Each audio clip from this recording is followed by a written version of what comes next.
Veo que ya hay varios integrados. Hoy día voy a partir primero con una evaluación de los trabajos que ustedes me enviaron. Luego vamos a entrar a algunas tareas, ¿no es cierto?, de las que ustedes me enviaron a través de Victoria. Hay algunas que me han llamado la atención, por lo cual les he solicitado por correo electrónico. No sé si alguno los ha visto, el correo electrónico se ve poco, parece. Y Victoria también había pedido por ahí que nos comentaran muy brevemente, unos minutitos, el tema de la tarea que ustedes encontraron. Y finalmente vamos a pasar entonces a una nueva unidad, podríamos llamarle, que tiene que ver ahora con la responsabilidad social empresarial. Y ahí vamos a presentar algún par de casos, ¿no es cierto? Incluso hay algunos de ustedes que me enviaron tareas relacionadas con lo que vamos a ver hoy. Así es que vamos a comenzar primero comentándoles, ¿no es cierto?, los trabajos que me enviaron muy brevemente en términos generales. Lo interesante, lo positivo es que en la mayoría de los casos hay un muy buen nivel de temas, ¿no es cierto?, son relevantes desde el punto de vista de la opinión pública, de la sociedad, sobre todo de la comunicación informativa, que es nuestro trabajo, y también vinculado en buena forma, podría decir, aunque por ahí con algunas debilidades, a la responsabilidad social y a la ética profesional, que era el tema que estábamos viendo en la primera parte, ¿no es cierto? Y eso era lo que me interesaba, que pudieran discriminar, ¿no es cierto?, más allá del análisis crítico, que podamos entender el valor de la ética propia, del yo, ¿no es cierto?, como también de las normas sociales, las normas morales, y finalmente del desempeño profesional a través de lo que llamamos la ética profesional. Hay, como digo, un buen nivel de trabajos, bien interesantes, algunos se repitieron, espero que que haya sido una casualidad, ¿no?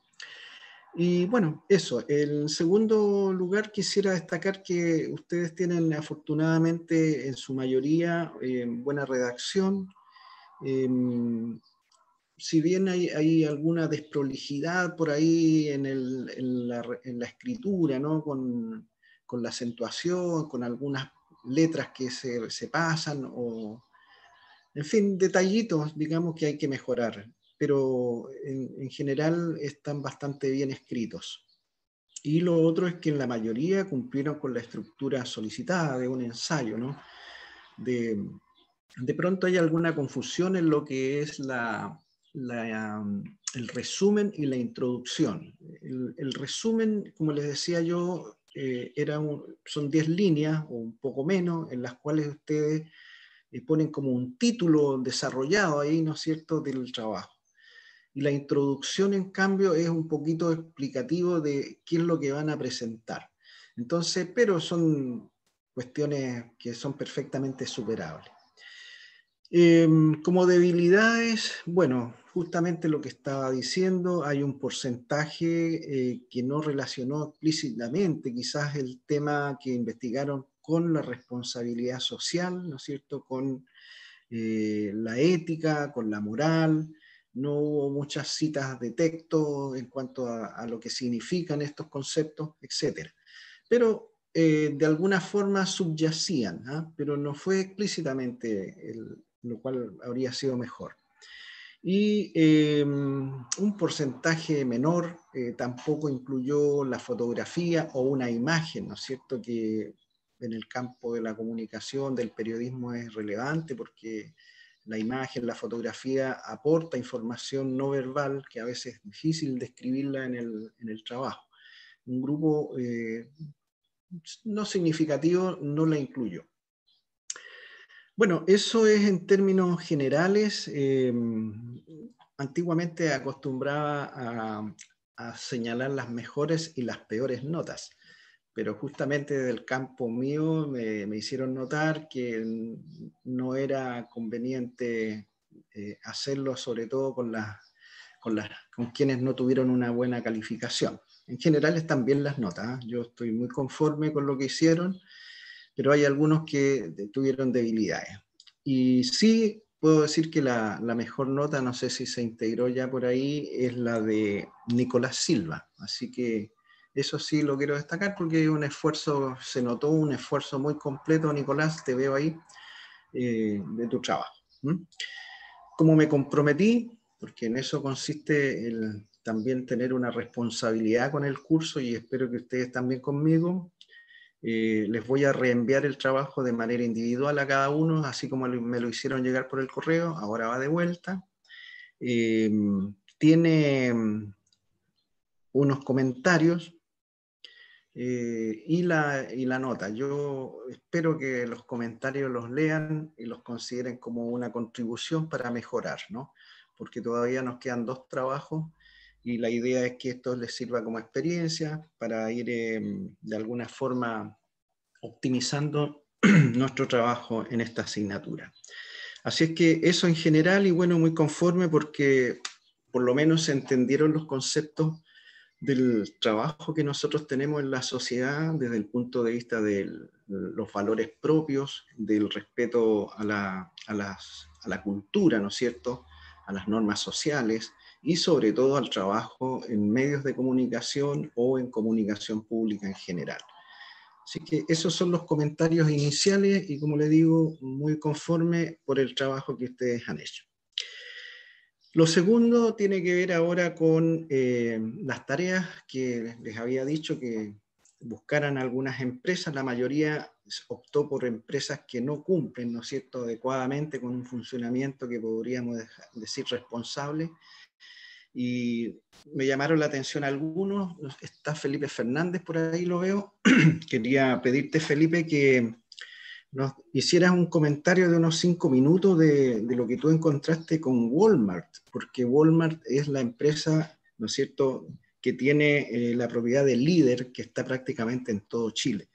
Y esta irregularidad que tiene Walmart en Estados Unidos. Así es que, por favor, Felipe. Bueno, ya. Bueno, de lo que investigué, en el año 2015 Walmart era considerada la 8ª empresa más rentable en Estados Unidos. Yo me enfoqué más que nada en Estados Unidos. Y hasta la fecha es la compañía minorista más grande del mundo, con más de 4.900 tiendas, y como usted dijo, acá también está en Chile, muy ligada a Líder también. Sin embargo, ha sido muy criticada por no permitir la sindicalización de empleados, discriminación de género, discriminación a personas con capacidades especiales y una lista gigante, por hacer trabajar empleados adolescentes hasta tarde los días de semana escolar, algo que es ilegal en muchos estados, por pagar sueldos muy bajos, que incluso hay empleados que tenían que recurrir a cupones para poder alimentarse. Y lo que ya fue como lo último es que en 2013 despidieron ilegalmente, a manera de castigo, por decirlo así, a 60 empleados de 14 estados, entre los que se puedo mencionar California, Colorado, Florida, entre otros. Yeah. Y fue porque los empleados se manifestaron justamente por estos temas, por bajos salarios y por malas condiciones de trabajo. Y justo protestaron antes del Viernes Negro, que es el día de mayor ventas. Entonces, al ser un día comercial tan importante, hubo amenazas de Walmart hacia las personas que participaran. Y efectivamente así fue, y violaron los derechos de estos trabajadores que se estaban manifestando justamente. Por eso presentaron una denuncia por estas violaciones laborales y despidos injustificados. Y previamente hubo conversaciones con Walmart, pero no llegaron a un buen término con los trabajadores. Entonces, ellos insistieron en que su compañía realizó acciones legales y totalmente justificadas. Finalmente, en 2016, Walmart perdió esta demanda y la corte les ordenó devolver a los empleados, devolver el empleo a estos empleados y pagarles todo el tiempo que estuvieron sin trabajo. Y en definitiva, la empresa tuvo que reconocer su gran error. Y además, por último, ante toda esta presión, también elevaron su sueldo básico. Y eso es todo lo que investigué.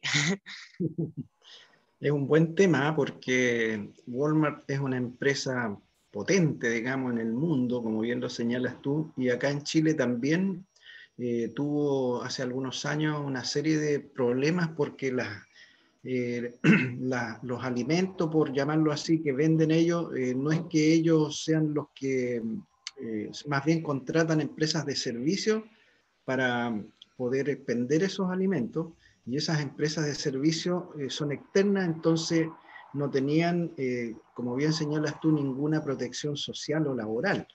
Eran de terceros, no se podían sindicalizar, ¿verdad? Lo que se llamó el multiroot. Entonces ahí después vino todo un debate en Chile de que estas grandes empresas usaban todas las artimañas justamente para actuar indebidamente, ¿no es cierto?, en lo que tiene que ver con las relaciones laborales. Así que por eso me llamó la atención. Bueno, otro caso que también, no sé si está Constanza González, ahí está, Constanza.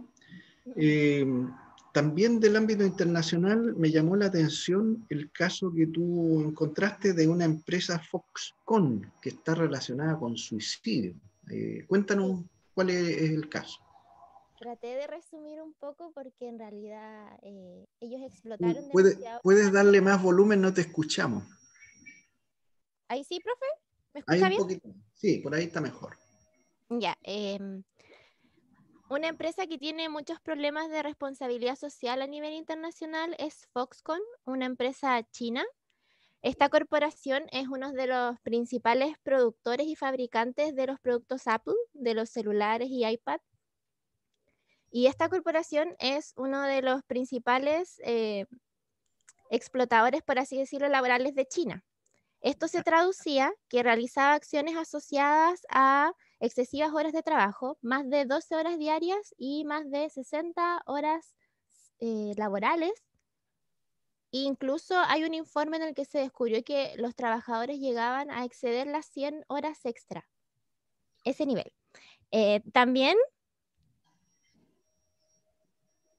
trabajaban con bajos salarios y además los trabajadores que vivían lejos de sus hogares generalmente vivían en condiciones de hacinamiento, en residencias. Tenían que compartir las piezas con 6 u 8 trabajadores en las cuales había muchas cucarachas, las sábanas siempre tenían ceniza y vivían con basureros.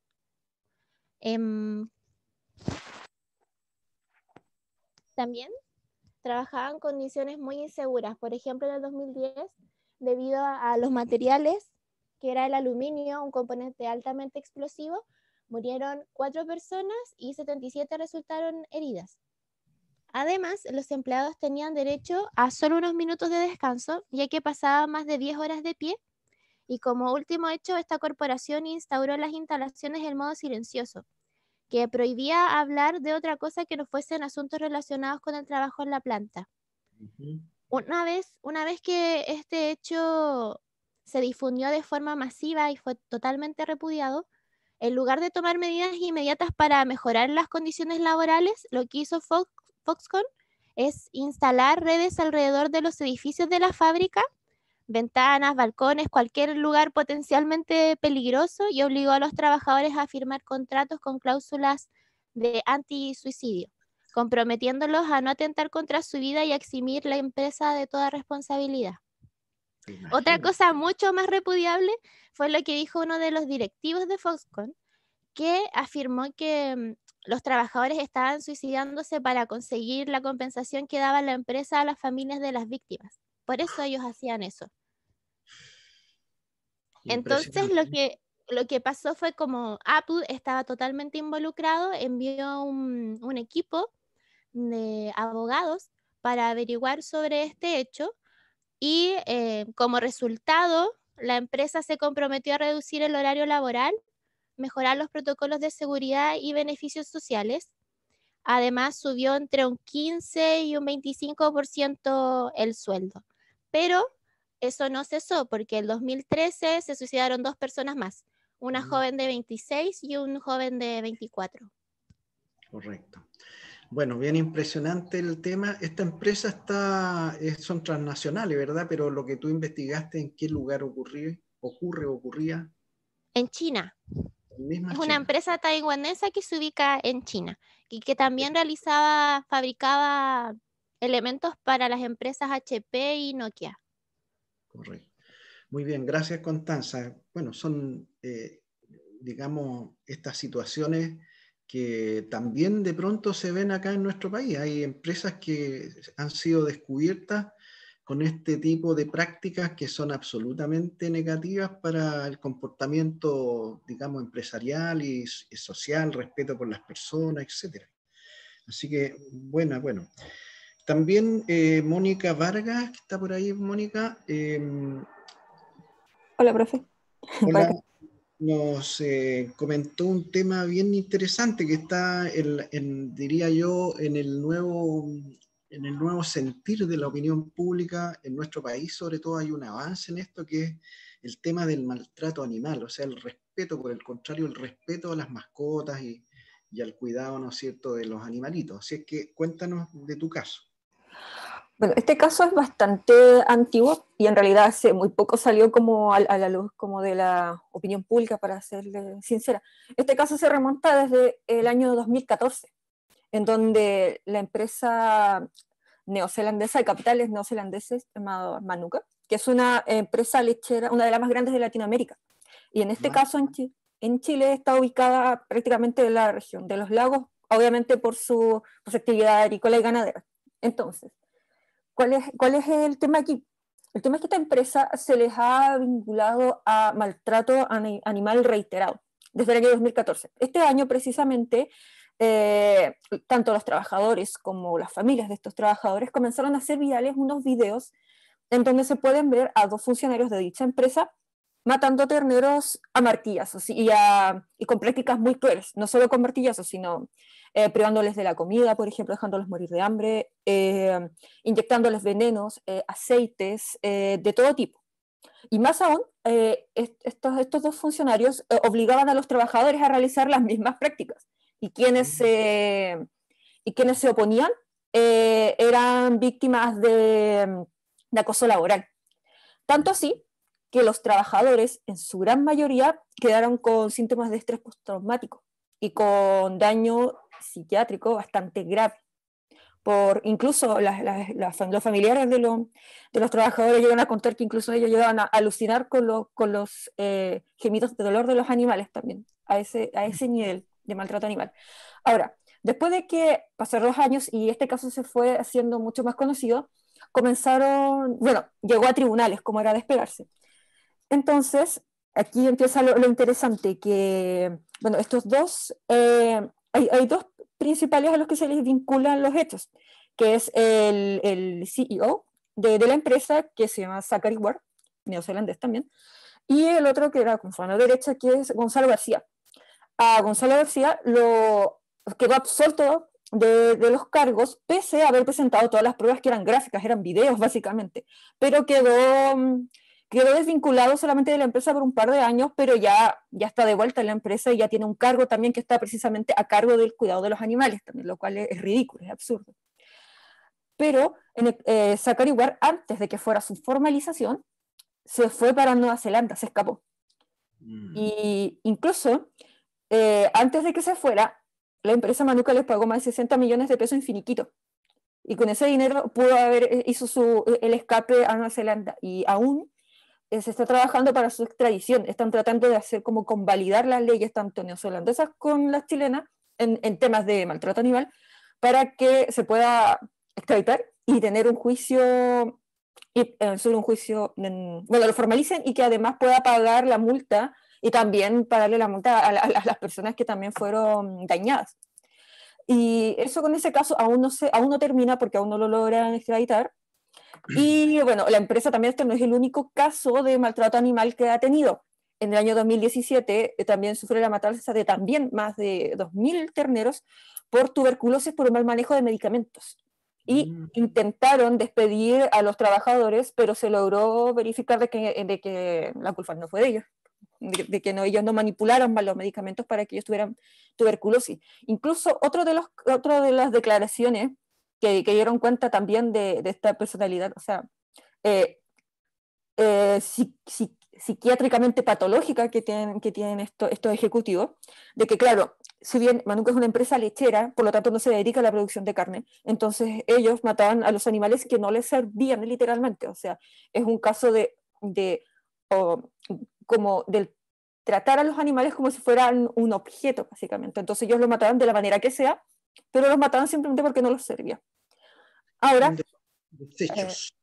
claro, ahora, si bien la empresa ha tratado de limpiar su imagen, ha tratado de hacer como actividades altruistas, ahora los terneritos los regalan como a los campesinos que escriben en los sectores aledaños, y también entiendo que hace poco también le están pagando el tratamiento psiquiátrico a todos esos trabajadores que quedaron marcados por el hecho.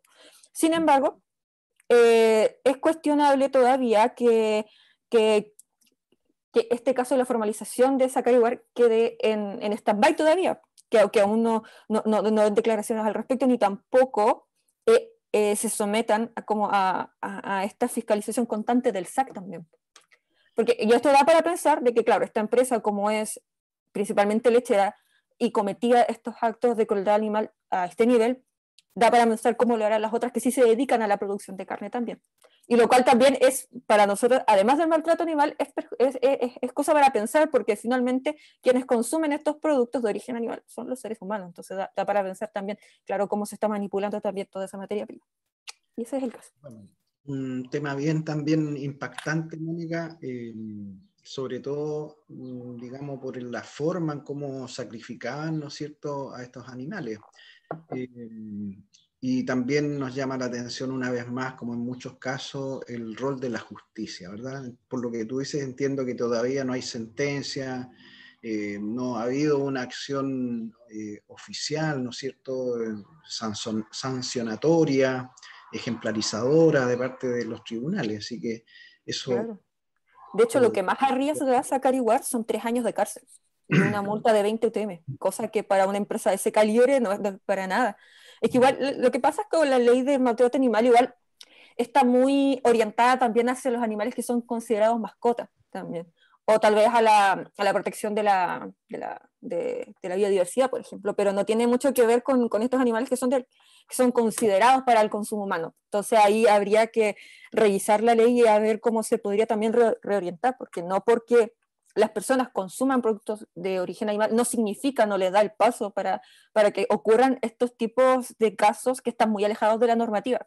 Aparte, es bien conocido que en Chile es re bueno como para hacer tratados o para hacer normativas con respecto al tema medioambiental y el cuidado de los animales, pero sí, también es muy bueno para no cumplirlas también y muy bueno para no fiscalizarlas además. También. Ahí hay un punto, claro. Bueno, gracias, Mónica. También muy interesante tu caso. Y un poco relacionado también, pero ahora pasando al tema de las personas, ¿no? El maltrato a las personas. Constanza Riquelme está por ahí. Constanza nos comentó el caso de Don Hugo, que fue bien, digamos, visibilizado, sobre todo en la televisión. Cuéntanos, Constanza. Sí, bueno, fue en abril del 2019 cuando a través de un reportaje que se titulaba La fábrica del terror del canal TVN, se dio a conocer este caso de la empresa de alimentos Don Hugo, que está ubicada en la región metropolitana, y cuyo dueño era el empresario Hugo La Rosa, un tipo argentino de 65 años a estas alturas que partió en el rubro de los alimentos como en el año 62. Está en Ecuador, Uruguay, está también en Argentina y llegó a Chile. En el reportaje lo que se muestra, un anunciante que había, que es un hombre que ahora tiene 53 años y que trabajó entre el 2012 y el 2015 en esta fábrica, que estaba en la comuna, en Colina, y que fue víctima de abuso sexual, amenazas y, por qué no decirlo eso, es tortura también. En ese contexto fue que en abril del 2019 fue formalizado este empresario, Hugo La Rosa, por abuso sexual con el carácter de reiterado y por abuso sexual agravado, también con el carácter de reiterado, ambos hechos con carácter de consumado, y lo que finalmente implicó que el Ministerio Público determinara que este tipo tenía que cumplir la medida de prisión preventiva en la cárcel de Santiago 1. En esta audiencia de formalización, la Fiscalía lo que hizo fue mostrar los relatos del testimonio del denunciante, principalmente, que se identificó como José, y que trabajó en esta compañía por 3 años. En ese tiempo él acusó haber sido víctima, ¿cierto?, de abuso sexual. El reportaje es súper fuerte en los videos y en lo que habla también. Era abuso sexual con objetos como plumones, pistolas de silicona. Fue golpeado en múltiples ocasiones y amenazado con perder, por supuesto, su fuente laboral si es que no obedecía las órdenes de la Rosa. Este tipo lo que hacía era grabar estos videos. Son cerca de 500 videos los que debiesen estar guardados, según lo que comentaban los mismos testigos. Y estos videos después se los mostraba a amigos argentinos o a su familia argentina, o a otros empresarios argentinos que lo visitaban cuando venían a Chile. Otro de los hechos que relata la víctima eran golpes de puño, patadas, llaves de artes marciales, mordidas en las orejas, azotes con cinturones. De hecho, relatan que una vez les regaló a los trabajadores cinturones y con esos mismos después les pegó. Los golpeaba, les tiraba sacos de arroz, los besaba en la boca, especialmente a esta víctima, lo tocaba en su zona genital, le introducía dedos, entre otras cosas. Y ante eso esta víctima se encontraba incapacitada de oponerse, porque la amenaza era principalmente que iba a perder su trabajo. Y había que considerar también que era la víctima especial para este tipo, porque dentro de los antecedentes que maltratado, realmente su papá cuando había sido más pequeño, por lo tanto se encontraba en una posición, digamos, o era una persona que especial, digamos, para que este gallo lo agarrara y hiciera con él lo que hizo. Y eso es lo que relata también una psicóloga que en el mismo reportaje cuenta cómo se dio esta relación y por qué aguantó tanto tiempo. Correcto. Después, bueno, de que se dio a conocer todo esto y este tipo... Sí, se fue un poquito el sonido. ¿Sí, profesor? ¿Me escucha ahora? Ahora sí. No, lo último, porque tenemos no mucho tiempo. ¿Esta empresa a qué se dedica? ¿Pudiste detectar? Sí. Bueno, finalmente el profesor a este gallo lo condenaron a 7 años de cárcel. Él lo que hacía era una empresa que vendían, por ejemplo, aceite de oliva, otros alimentos envasados, eran, claro, entre que distribuían y tenían sus propios productos, funcionaba más o menos así.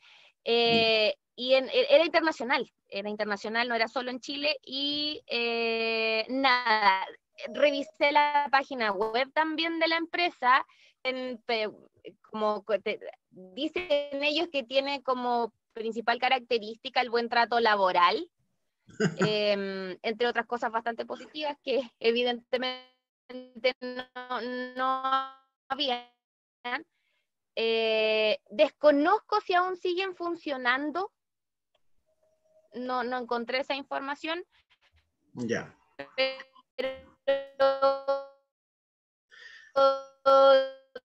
De que fue condenado a 7 años de cárcel, eso efectivamente fue así, y el daño a la víctima en el y el resto de las personas también, obviamente, con un daño psicológico grave. Claro.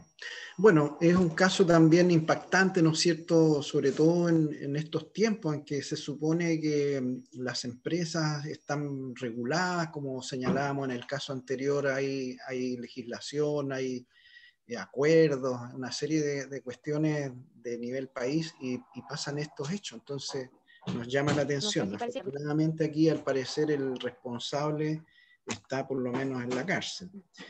Pasemos rápidamente a otro caso ahora un poco ya más de empresas de otro tipo, que han sido noticias permanentemente, ¿no? Y Francisca Amati está por ahí, Franci, nos comenta también un caso que digamos, afectó prácticamente a mucha gente y estaba por afectar a gran parte del país, como era el caso de unos medidores domiciliarios de Enel, ¿no, Franz? Francisca Mati. Parece que se fue Francisca, dejó prendido ahí nomás. Profe, Francisca dice a través del chat si es que puede pasar después porque tiene un inconveniente. Ya. Vamos a dejarla pendiente y no sé si está Franco Lovera, que también mandó un tema más o menos parecido respecto al comportamiento ahora de grandes empresas, podríamos decir con nuestro país, ¿no? En este caso, él plantea, Franco, el caso de impuestos internos con Johnson, un perdonazo. ¿Está Franco por ahí? Sí, acá estoy, profe. Ya, cuéntanos un poquito de tu caso. Bueno, el caso yo lo saqué de un reportaje que hizo CIPER. Esto fue un trabajo bien largo que hizo CIPER, ya que duró muchos años. Todo parte con Johnson con una deuda millonaria de muchos millones de dólares. Para ser exactos, son 119 millones en multas que debían Johnson. Y Johnson estuvo muchos años tramitando en Servicio de Impuestos Internos poder reducir esa multa. Sin embargo, el Servicio de Impuestos Internos le decían que no lo podían condonar y que tenían que pagar todo. Con el pasar de los años, curiosamente, los asesores tributarios que tenía Johnson pasaron a formar parte del panel de mediadores que tenía el Servicio de Impuestos Internos. Para aclarar un poco, los ex tributarios de Johnson, los que estaban a favor de que el Servicio de Impuestos Internos condonara esta millonada de plata, pasaron a formar parte del plantel que ahora tenía que decidir si condonar o no esa plata. Como acá no lo relatan, pero de un momento a otro se le condonó a Johnson el 98% de las deudas que tenían. Esto después fue escalando porque se destapó el caso y el gobierno salió a respaldar a Servicios de Impuestos Internos. El respaldo duró un año y ya después las personas involucradas que estaban en el sí tuvieron que presentar su carta de renuncia. Pero eso quedó ahí y también después se descubrió que Cencosud tenía pensado comprar Johnson, pero tenían que condonar primero esa deuda. Entonces al final había todo un tema de influencias y de poder que desprestigiaron a un servicio que es como el sí, que se caracterizaba por ser implacable y cobrador siempre, sea quien sea. Y eso en resumidas cuentas.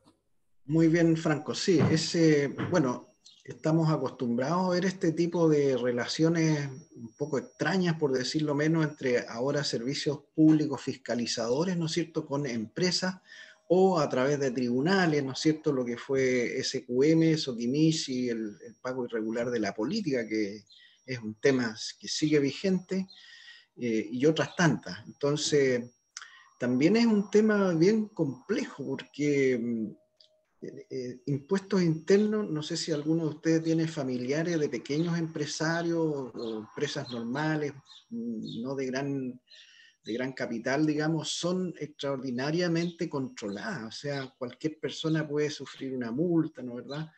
Y sin embargo, cuando pasa un nivel de capitales, cuando ya influye, parece, la relación de la política con estas empresas financieras, empiezan a actuar de otra manera los organismos. Hay cambios como bien señalas tú, de ejecutivos que curiosamente son contratados por las contrapartes privadas, y eso es bien lamentable. Así que también es un tema que debiéramos analizar, reflexionar. Bueno, por último, no sé si volvió Francisca. No, ya, la vamos a dejar para la próxima clase. Igual le digo a ustedes, los que han enviado trabajo o esta tareita, que estén pendientes porque en la próxima clase vamos a seguir haciendo estos comentarios que yo los voy tomando en cuenta para después la evaluación, ¿no es cierto?, de las demás trabajos.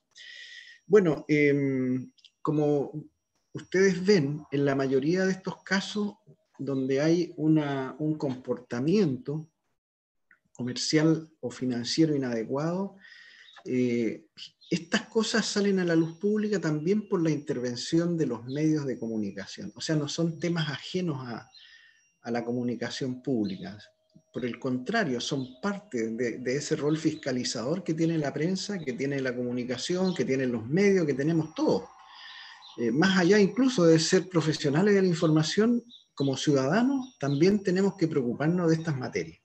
Entonces, esto cruza todo lo que hemos comentado en este rato por el rol que deben cumplir los medios de comunicación, de denuncia, ¿no es cierto?, de fiscalización, de no dejar pasar los temas de forma somera, darse el trabajo de investigar. Ustedes han hecho aquí un buen ejercicio y eso nos ayuda a mejorar no solo nuestro trabajo, sino que también la comunidad, la sociedad en que vivimos.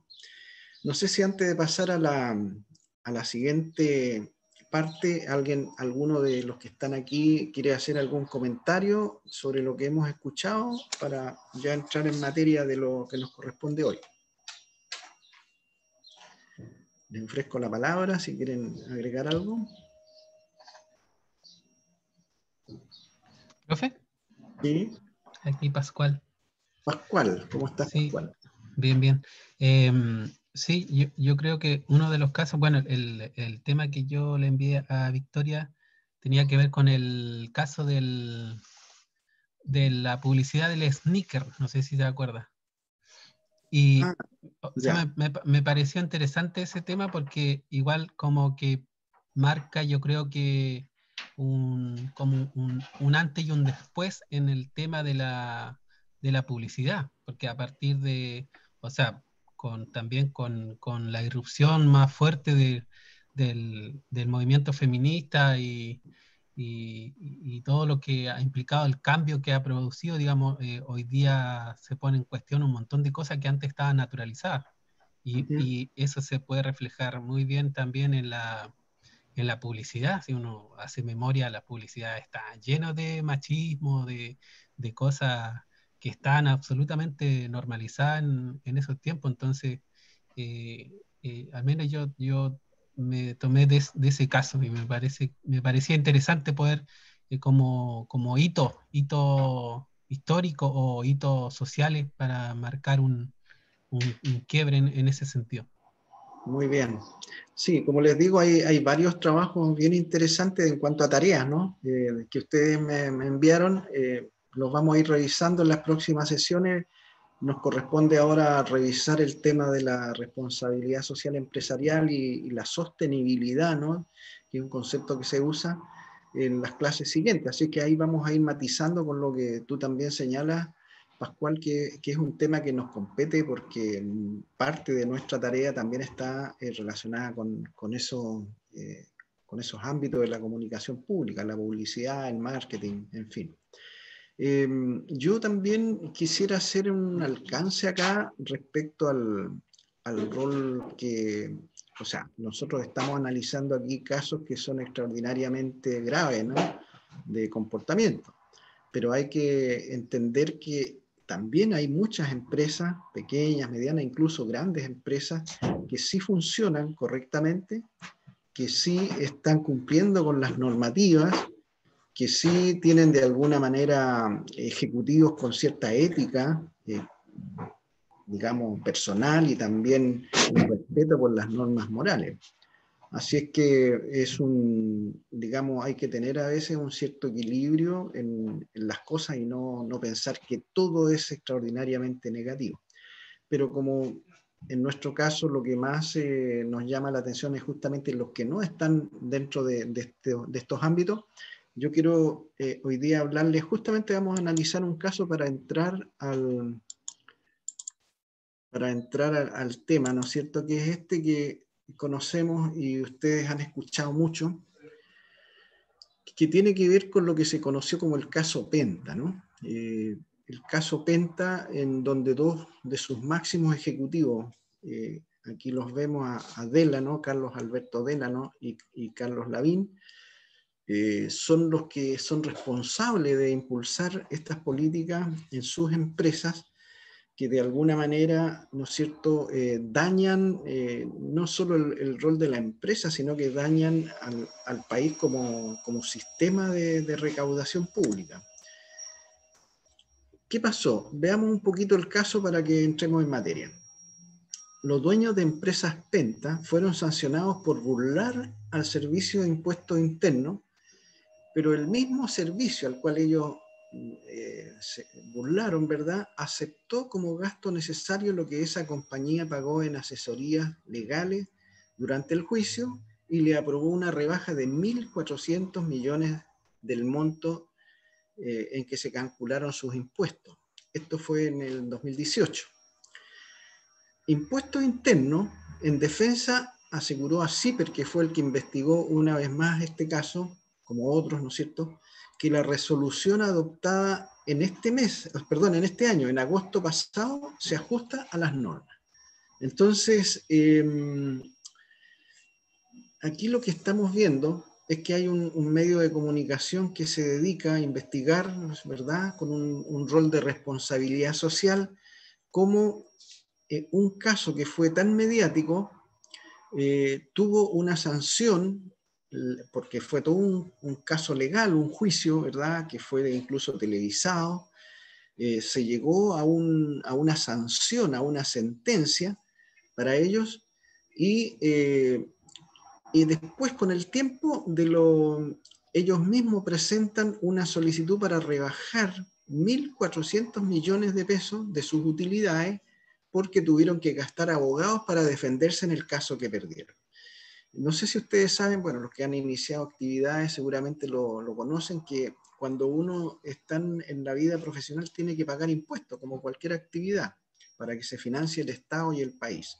Entonces, al año siguiente, en la declaración de renta del año siguiente, uno puede solicitar ahí disminuir los impuestos que le corresponde pagar por tener determinados gastos que son indispensables, ¿no? Hay algunos factores ahí que inciden entonces para que uno, si tiene que pagar X cantidad de impuestos, se le rebaje. Eso existe, pero en un caso que ha sido judicializado, ¿no es cierto?, realmente nos asombra. Y lo otro que quería comentarles en este caso es que ustedes vieron anteriormente que aquí dos medios que hicieron la denuncia es El Mostrador. Fíjense cómo plantea el tema. El privilegiado perdonazo tributario a Penta abre otro conflicto al gobierno. Diputados exigen explicaciones al ministro Briones y al director del Servicio de Impuestos Internos. O sea, utilizan lenguaje para hablar de perdonazo tributario a Penta, ¿no es cierto?, a Penta, y muestran los ejecutivos. Y fíjense entonces cómo otro medio nacional, ¿verdad?, que está un poco en línea con la derecha económica, lo plantea más bien de la responsabilidad del Servicio de Impuestos Internos. Mayor autonomía del Servicio de Impuestos Internos, expertos debaten en medio de cuestionamiento por actuar con Penta. Entonces, como que es la responsabilidad del servicio y no hacen, digamos, ver el daño que causó Penta. Veamos qué fue con lo que pasó con ellos. Aquí ustedes pueden ver que en el 2018 estos ejecutivos fueron condenados por delitos tributarios. Fíjense la multa que se les aplicó. El Ministerio Público solicitó 4 años de pena remitida y una multa de 1.700 millones de pesos. Y resulta que ahora, entonces, ellos solicitaron y se les accedió a una rebaja de 1.400 millones. O sea, en definitiva, la multa quedó en 300 millones. Además, estuvieron un tiempo detenidos y luego salieron en libertad porque existe esa modalidad en la legislación chilena. Por lo tanto, ¿quiénes son estas empresas? Y aquí vamos a entrar un poquito también a explicar algo que a lo mejor algunos lo entienden, pero otros no. Penta es un holding, ¿verdad? Un holding donde participan ellos, los ejecutivos que tienen mucho capital, en distintas empresas. Quizás si el más importante es Penta, ¿no es cierto?, donde prácticamente son los dueños. Hay compañías de seguro, dos ISAPRE, Banmédica y Vida 3. Hay un servicio de ayuda a personas con problemas de salud. Están también presentes en la Clínica Santa María. En fin, como ustedes ven, es un consorcio de empresas muy grandes, ¿no? Hay un detalle interesante, que es que en 2015 el Banco Penta, ¿no es cierto?, fue adquirido por Banco Security, porque ahí ya empezó el juicio y podían haber otro tipo digamos, de investigaciones que les podía causar mayor daño al patrimonio. Entonces el banco pasa a ser parte de otra propiedad jurídica, por así decirlo. Y Security, como también veíamos en algunos de los ejemplos, tiene establecido principios, ¿verdad?, que se establecen generalmente en todas las empresas e instituciones en la visión y la misión. Y aquí en la parte, digamos, que tiene que ver con lo que estamos comentando, dice: realizaremos una contribución relevante a los resultados del Grupo Security, contando con un equipo de colaboradores motivados y de la más alta calidad profesional, ética y humana, ¿no? Y la misión. Entonces, un poco como lo que señalaba en el caso del empresario argentino, ¿no es cierto?, nuestra compañera, también tienen una postura pública respecto al rol que tienen estas empresas. El Desconcierto es otro medio online, ¿verdad?, que también ha escudriñado en esto y en algún momento nos dice cuáles son los intereses de Penta. Hasta el año 2014, el holding, el conjunto, ¿verdad?, de empresas, administraba, según sus propias estimaciones, activos equivalentes a cerca de 30.000 millones de dólares. 30.000 millones de dólares. Se compone de empresas instaladas en diversos sectores de la economía chilena y extranjera. Entonces, este enorme conjunto de empresas, aquí las podemos ver por sectores, que nos dice el Desconcierto. Como ya veíamos, en salud tiene ISAPRES o tiene participación mayoritaria en Vida 3, en Banmédica, en las clínicas Dávila, Santa María, en Avansalud, en este servicio de asistencia a enfermos. Todo el área de salud tiene muchísima inversión de Penta. En la parte financiera, como ya veíamos, está, bueno, Penta Security y el Banco Security también. Aquí está como Banco Penta, pero ahora es Banco Security, en todo lo que tiene que ver con la parte financiera. Ellos tienen aquí mucha inversión en lo que tiene que ver con seguros, ¿no? Seguros de vida, que hoy día es un tema interesante, porque muchas de las pensiones en Chile están traspasadas a compañías de seguro. O sea, no sé si ustedes han escuchado, pero aparte de los que están en las AFP, existen otros pensionados que están en compañías de seguro que tienen renta vitalicia. Entonces sus capitales han ido a dar a manos también de estas empresas de seguro. Y claro, también en la educación universitaria, la Universidad del Desarrollo, una importante universidad de Santiago, ¿no es cierto?, tiene también una parte interesante, importante de capitales de este grupo Penta. Entonces, si ustedes se fijan, mirando los antecedentes, un detalle quizás como curiosidad, cuando fueron sentenciados estos ejecutivos también les dieron como sanción que fueran a clases de ética. Ellos fueron a la Universidad Adolfo Ibáñez a hacer clases de ética, esperamos que hayan aprobado, ¿no es cierto? Y quizás por eso también se interesaron en la educación universitaria. Bueno, a lo que iba, este conjunto de empresas que tiene 30.000 millones de dólares invertidos, ¿no es cierto?, en este conjunto, también en el extranjero, resulta que paga 300 millones de pesos de multa por todas las irregularidades que cometieron tributarias durante muchos años, ¿no?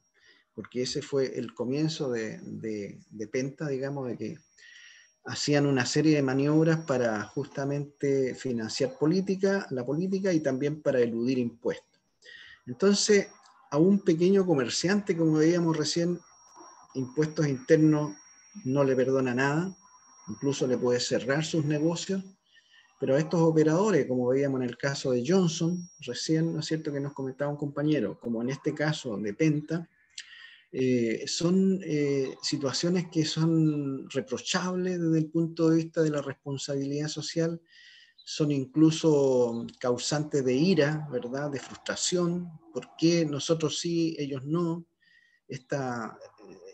Digamos, esta disquisición que hay entre los que tienen más y los que tienen menos, en fin.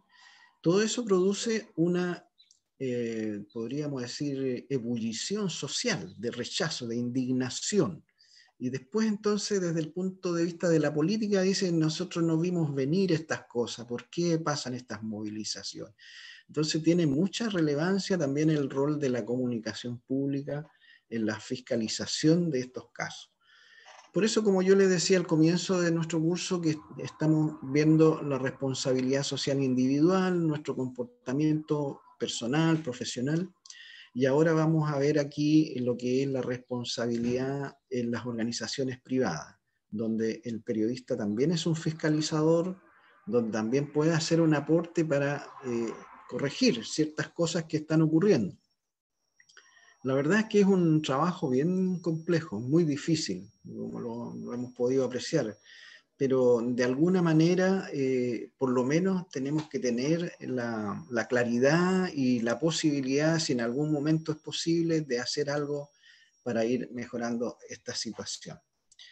Eso es como una introducción. No sé si alguien tiene alguna consulta, algún aporte sobre esto.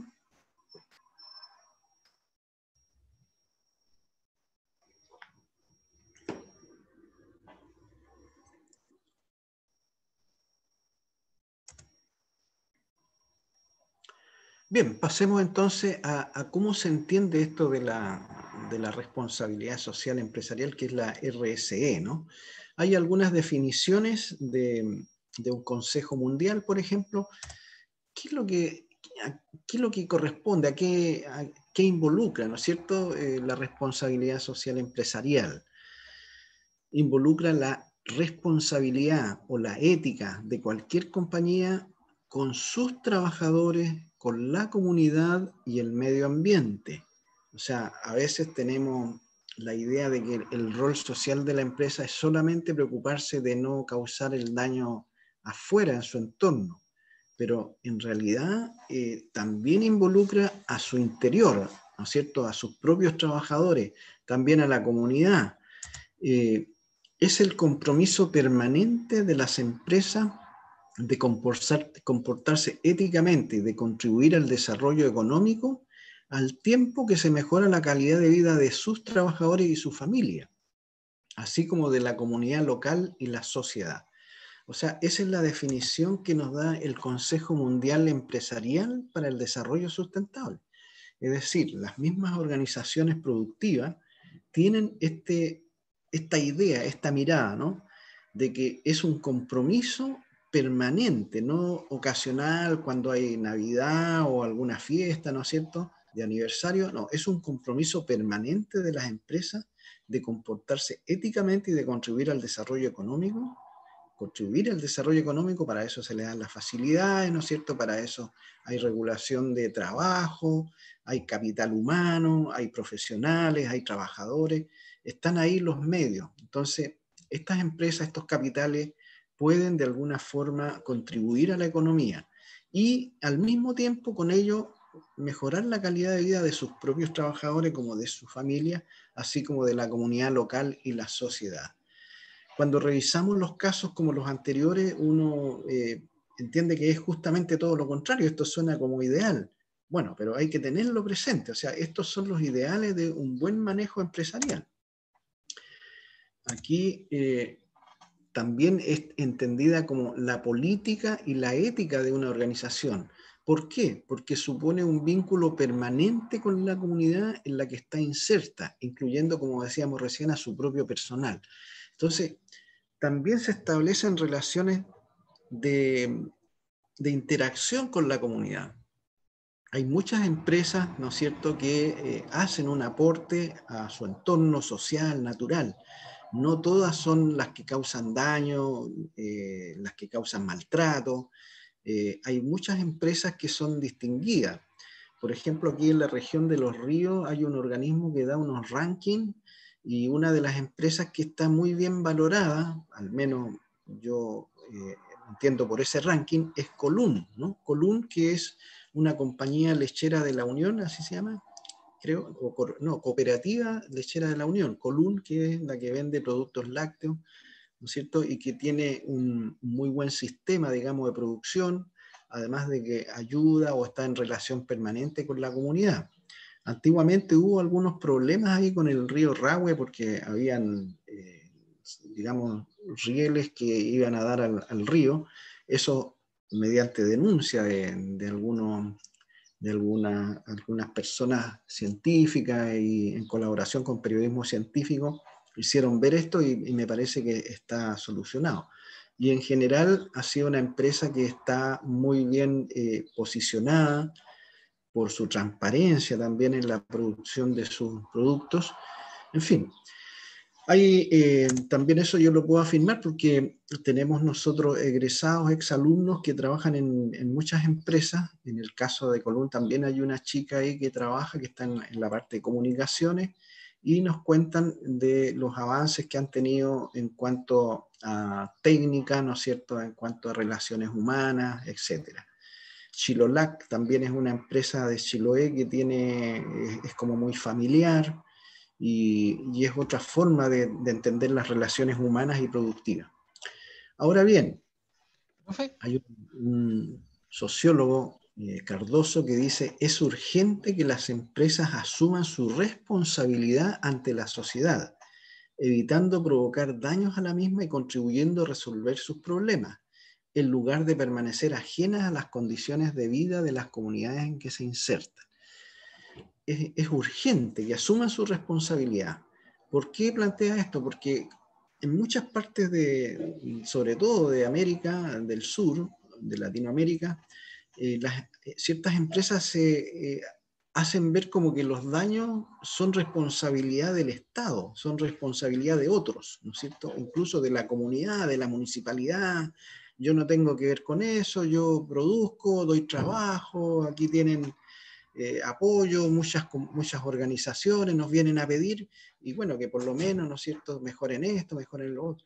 Entonces, hay organizaciones empresariales que a veces tratan de hacer ver de que no es su responsabilidad ciertos daños que provocan. En Chile tenemos casos tremendos, ¿no? Por ejemplo, no sé si hay alguien de Osorno por ahí escuchando todavía,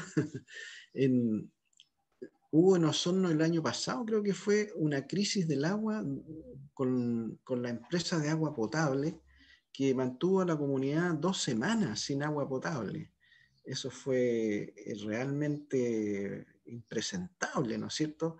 Porque el agua es vital, es un elemento de vida.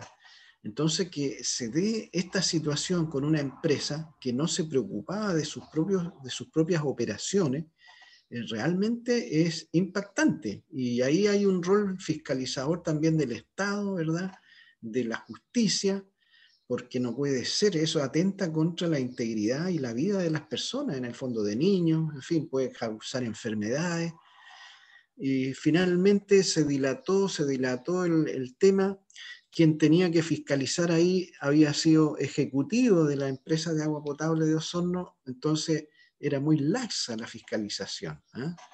Y bueno, ahí está todavía, no sé si, creo que ahora la iba a comprar otra empresa, esta subsidiaria de Osorno, la iba a comprar una empresa más grande, como pasa en estos casos, como vimos en el caso de Penta, ¿no es cierto?, para evitar, digamos, el cierre o la expulsión. Ahora llega otra empresa a instalarse ahí. Otro caso que ha sido muy comentado en nuestro país es el de Ventanas y Puchuncaví en la quinta región. Este todavía es más dramático, ¿no?, porque estos son varias décadas de unas plantas que hay ahí, refinadoras, y entonces el daño, la contaminación que han causado es enorme a la población.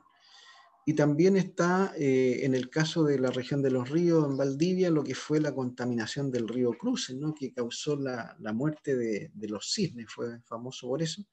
Bueno, finalmente aquí, en este caso, la empresa Celco, que era de ese tiempo, que después pasó a ser Arauco, también con este juego de cambio de rol, ¿verdad?, se comprometió a mejorar todas las operaciones, se comprometió de alguna manera a compensar a la comunidad, y está trabajando en eso. aquí asumen ciertas culpas, ¿no?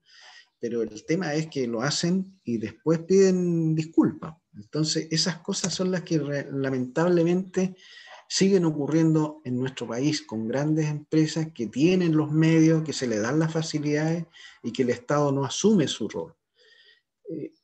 Y un caso bien particular que ustedes deben haber conocido o han escuchado es el de Petorca, allá también en la quinta región, donde dice una combinación entre la mega sequía, porque esa zona no ha tenido problemas de lluvia desde hace tiempo, y el manejo del agua. En esa comuna de la región de Valparaíso, más de 2.000 personas dependen de camiones aljibes para contar con un suministro de agua potable. O sea, es una zona que está sacrificada porque hay poca agua, mucha de ella ha sido utilizada para el cultivo de las paltas, ¿verdad? Y también por el mal manejo digamos, de los organismos responsables. Entonces ocurre que la ciudad de Petorca o el pueblo de Petorca no tiene agua potable y tienen que esperar todos los días que pase el camión aljibe. Eso es impresentable en un país que dice tener muchos recursos, mucha inversión, donde vemos que ciertas élites disponen de capitales inmensos, ¿no es cierto? Y que de esta manera no se preocupen de lo principal, ¿no es cierto? Es muy lamentable. En muchos de los trabajos que me enviaron, yo les puse que hay temas que son propios de abordar en la nueva Constitución Política del Chile. Uno de estos, a mi modo de ver, como un derecho, es el agua, ¿no es cierto?, la salud, la educación y también la información pública. Son temas que no pueden quedar ajenos ahora que vamos a entrar a este proceso de constituyentes para la nueva Constitución, porque estas situaciones son impresentables, como digo, no corresponde que un país con el nivel de avance de Chile tenga estos problemas, así como otros, y muchas veces también por el manejo irregular que se hace al respecto. Bueno, justamente en la zona central, esta compañía Aguas Andina es un capital enorme, una empresa muy importante que ha tenido problemas en el suministro y en los cortes de agua, en fin, y resulta que entonces ahora ha asumido una culpa, esto también hay que decirlo, es valorable, de poder compensar a la comunidad. Por una parte, mejorar sus operaciones, porque se han visto expuestos a sanciones de multas, de otra serie digamos, de sanciones. También ellos implementan un plan de compensación y ofrecen una reconstrucción verde social. Lo interesante aquí es que ojalá lo cumplan, porque muchas veces son campañas de marketing, ¿verdad? Como decíamos recién con Pascual, de publicidad para ciertas cosas que realmente quedan ahí en el papel, como veíamos en el caso de la empresa esta neozelandesa. Se ponen como principios y resulta que muchas veces son campañas para mejorar, blanquear, como se dice, su imagen ante la opinión pública. Esto también es parte de este juego que hay con las grandes empresas en nuestro país. Antes de pasar a energía, que es otro caso que me gustaría comentar, no sé si tienen alguna consulta o comentario en lo que vamos analizando.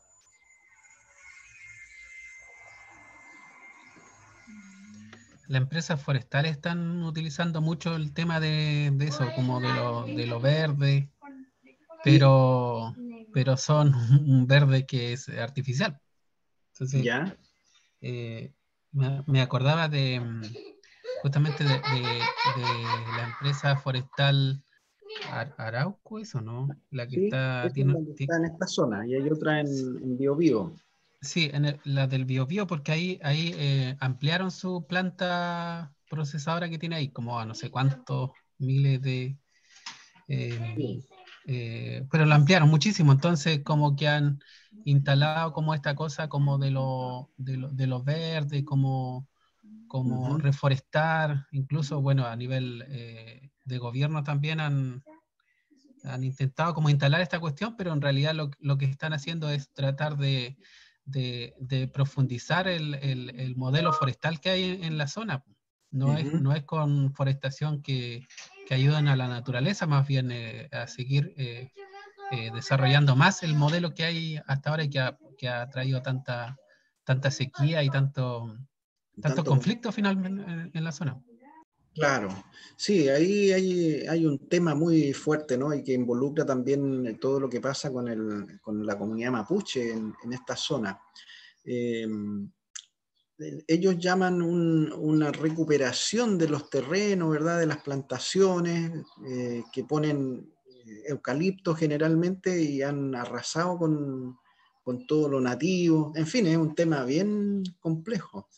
Así es que ahí, como bien dices tú, hay campañas a veces, pero lo interesante sería después verificar en el tiempo si efectivamente hacen algo en favor de recuperar esas tierras o de mejorar la producción, ¿no es cierto?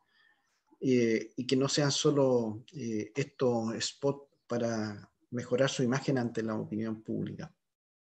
Muy bien, Pascual. ¿Alguien más quería decir algo por ahí? ¿O era una pequeña que estaba llamando?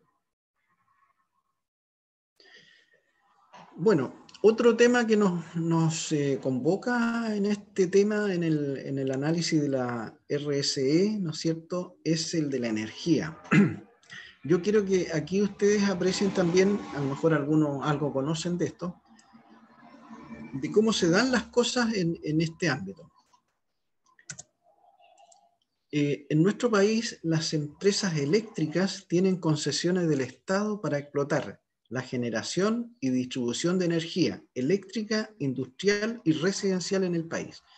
No sé si en sus casas ustedes ven, ¿no es cierto?, que les llega la cuenta de la luz, como decimos en Chile, es de una empresa.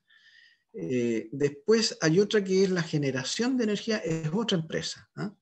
Y todas esas son concesiones que el Estado hace para que se genere la energía, para dar un buen servicio sobre todo a las industrias, ¿no es cierto?, y también a las residencias del país. No tendríamos mayores objeciones porque en ese sentido funciona bien el sistema, ocasionalmente tenemos problemas de cortes, en fin. Quizás con lo que tenemos problemas es con los costos, ¿verdad? Con las tarifas que hay y con todo el enredo que hay detrás de eso. Aquí vamos a ver un poquito algo de eso. Enel es una empresa grande de la región metropolitana y que tiene otras subsidiarias en el país.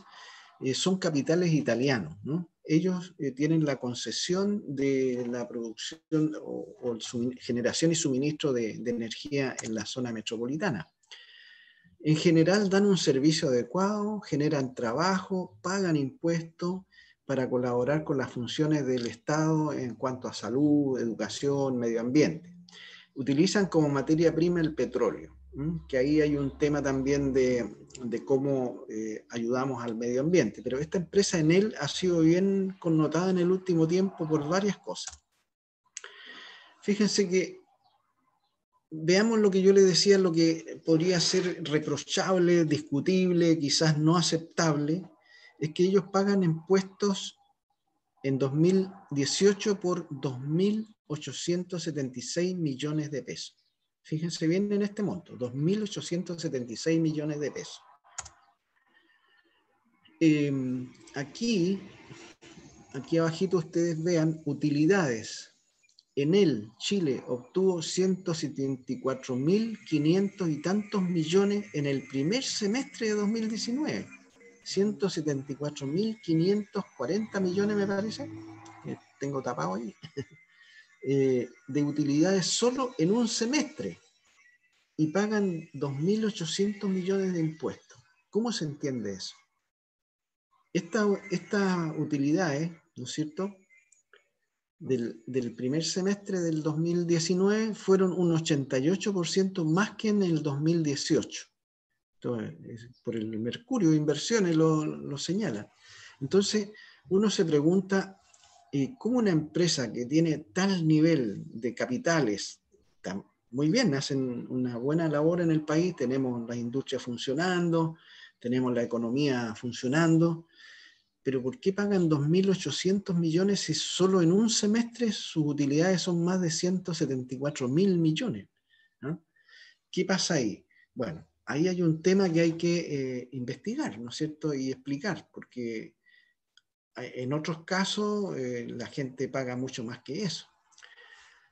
Otras empresas, fíjense ustedes, Copec, por ejemplo, 1.000 millones en 2018, 67% más que en el 2017. 1.000 millones de utilidades. Yo no tengo aquí cuánto habrán pagado de impuestos. Quizás para el trabajo que viene, alguno de ustedes podría interesarse en saber más de qué pasa aquí detrás de esto. Pero Copec es una empresa que tiene fundamentalmente el servicio de la distribución de los combustibles, ¿verdad? Petróleo, benzina, para todo el sistema de transporte, en fin.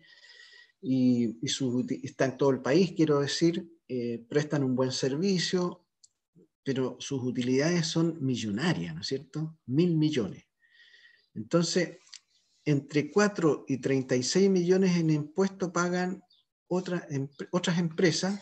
Para tener una idea, por patente y operación pagaron las empresas ENAP, Oxyquim, Gasmar, en la Municipalidad de Quintero en el primer semestre del 2018, me parece. 4 y 36 millones. ¿No les parece que hay aquí una desproporción entre todo lo que estamos viendo?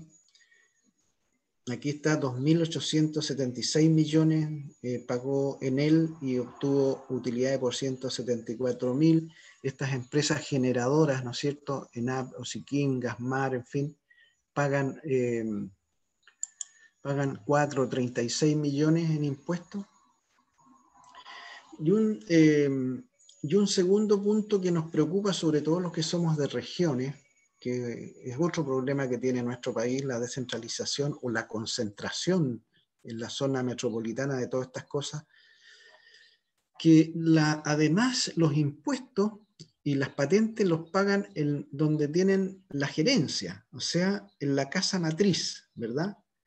La casa matriz paga los impuestos mayores en lugar donde tiene razón social y una parte retenida también en las filiales, pero la parte más importante de estas utilidades que estamos viendo, 1.000 millones, 174.000 millones por utilidades, por patente, por todo eso, los pagan en la zona metropolitana.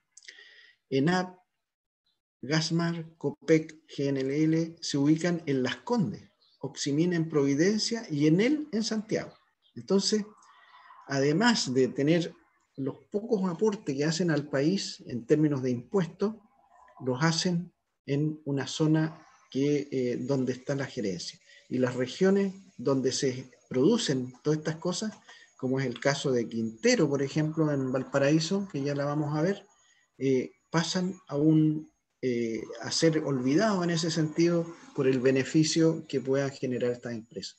Entonces, esto es lo que, desde el punto de vista de la responsabilidad social, incluso desde la ética, ¿no es cierto? Desde la ética personal de quienes dirigen, porque estas empresas las dirigen profesionales, acá en Chile, profesionales chilenos, hay algunos de otros países también, pero quienes están ahí a cargo deberían tener un poco más de consideración o de un comportamiento más de bienestar social, ¿no? Y en ese sentido, evitar que estas irregularidades se cometan. No sé qué pasa, como digo, con el tema de por qué los impuestos que pagan estas empresas eléctricas, generadoras de energía, sean tan bajas, ¿no? Ahí hay un tema que tendremos que investigar.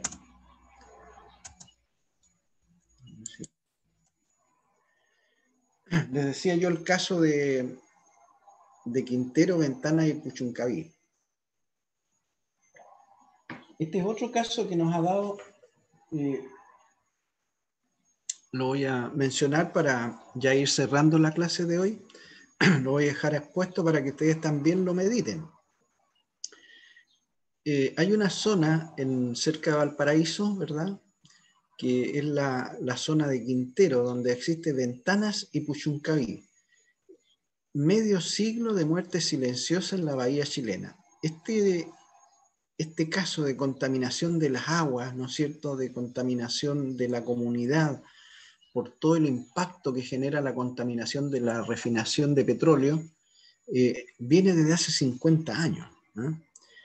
Aquí una integrante del Observatorio de Riesgos de Desastres, Fabiola Barrenechea, ella hace una muy buena pregunta. ¿Quién autorizó la instalación de un sector industrial dentro del área de influencia de una comunidad? ¿Quién autorizó la construcción de una escuela ubicada en la ruta del viento que viene desde el cordón industrial? Preguntas simples que no tienen respuesta certera. Entonces aquí hay involucrados gente del Estado también, ¿no es cierto?, de las empresas públicas, porque aquí una de estas plantas es de Codelco, que también es del Estado, y otras son privadas. Y entonces, ¿cómo puede ser que en un sector que es comunitario se permita instalar una empresa de esta naturaleza? Otro tema que tiene que ver con la responsabilidad social, con el buen hacer de las organizaciones productivas, de las industrias, ¿no es cierto?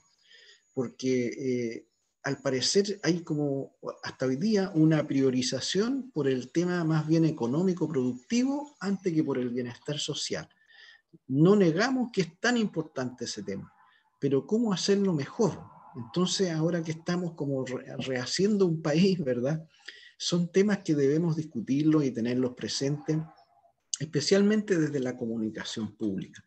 Yo creo que ahí todos podemos colaborar en diferentes vías de comunicación, plataformas, redes, medios online, medios comunitarios, en fin, de poder hacer entender que es importante la participación de las empresas, como hay muchas, de nivel medio, nivel mediano, incluso el mismo Codelco en otras partes ha hecho buena labor, pero aquí justamente no. Entonces, el rol fiscalizador del periodismo, la responsabilidad ética profesional que tenemos con estas cosas, tenemos que tenerlas presentes. Voy a dejar hasta aquí el compartir estos temas, ¿no es cierto?, como una motivación para que entendamos que la responsabilidad social a veces no es mirar nomás lo que pasa, sino que hay que tratar de investigar, entender, buscar por qué se producen estas situaciones. Así es que eso era lo que quería comentarles hoy día. No sé si tienen alguna pregunta de lo que hemos hablado. Ya vendrá también el trabajo sobre esta materia que vamos a hacer.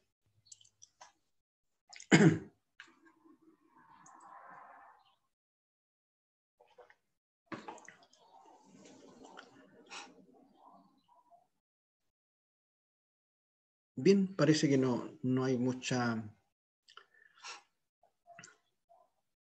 ok, entonces lo que les decía, reitero que los trabajos, ya estos primeros ensayos individuales, se los voy a reenviar esta tarde a cada uno, ojalá que lo lean, que tomen en cuenta las observaciones. Las notas las voy a publicar también en el CIBEDUC y finalmente que entremos a este campo de análisis del rol social empresarial. Ténganlo en cuenta porque la próxima clase vamos a analizar otros casos y el trabajo probablemente lo vamos a pedir para 2 semanas más. Entonces, este sí que va a ser un trabajito de investigación, pero va a ser dual. ¿Qué significa dual? Que van a tener que participar 2 para una misma investigación. Generalmente en la comunicación, en los medios, siempre se hacen equipos de trabajo. Entonces, en ese sentido vamos organizándonos como pequeños equipos y medianos equipos para investigar algo. Algunos son buenos en la redacción, otros tienen más problemas de ortografía y ahí se van mejorando, ¿no es cierto?, la presentación del tema. Algunos tienen buen nivel de análisis o pueden observar algún detalle, que se le olvidó la foto, que se le olvidó esto. Entonces es bueno que tengamos este trabajo en pareja. En principios, yo quiero que ustedes mismos propongan su pareja o su compañero o compañera de investigación para el próximo trabajo que lo vamos a dar para fin de mes. Así es que desde ya pueden ir pensando, viendo situaciones como la que he conversado hoy día, para que a futuro tengan su equipo ya listo y puedan desarrollar. eso sería, pues. Así es que gracias y nos veremos la próxima semana. Hasta luego. Chao, profe, gracias. Chao.